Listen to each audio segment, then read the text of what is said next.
particularly in terms of muscle. Muscle, when you're young, develops really driven by hormones, insulin, IGF-1, testosterone, estrogen. All of the hormones drive growth up through 30. They're really important. Then you have sort of a sweet spot. After 40, now we know that those hormones really aren't helping you much anymore.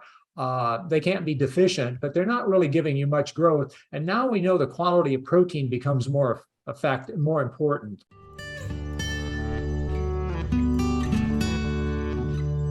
0.8 grams per pound of body weight. So for muscle development, all the data suggests that's adequate. yeah. It's adequate for aging.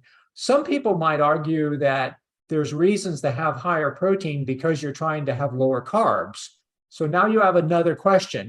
We were talking about muscle development, but if your goal is to reduce your carbs more by replacing it, then that's another reason to have a higher protein diet. So there may be multiple reasons, but not muscle development.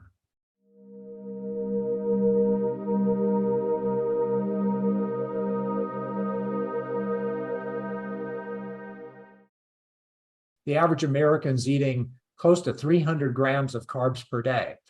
The RDA for carbs is 130. Carbs are a great fuel for muscle, but only if muscle is active. And so the way I think about carbs is that the body has a need for about 90 to 100 grams per day of carbs.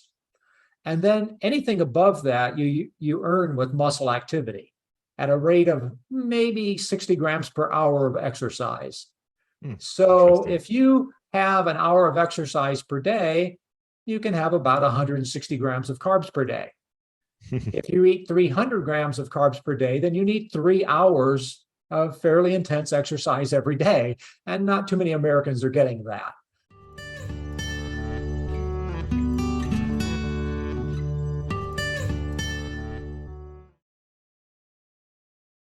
Fruits and vegetables are natural forms of carbs that I think we should all be eating and probably eating more of. Grains, particularly wheat carbs, are where we're getting a lot of our carbs. And it appears that that form of carbs from wheat flour is particularly dangerous in metabolism. Blood sugar is clearly toxic at some level. We call it diabetes. Insulin creates its own resistance.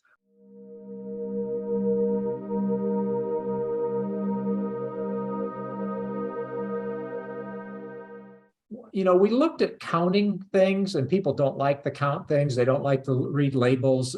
So we basically looked at how we would partition the plate into 3 sections. One section for protein, one section for fruits and vegetables, and one section for all of the starchy, sugary carbs, whether it's rice or pasta or breads or desserts, and even alcohol we put in that section. Not really a carb, but empty calories.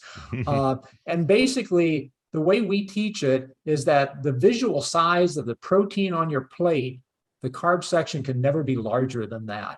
Okay. So if you have a 5-ounce piece of meat, that translates to about a half cup of rice.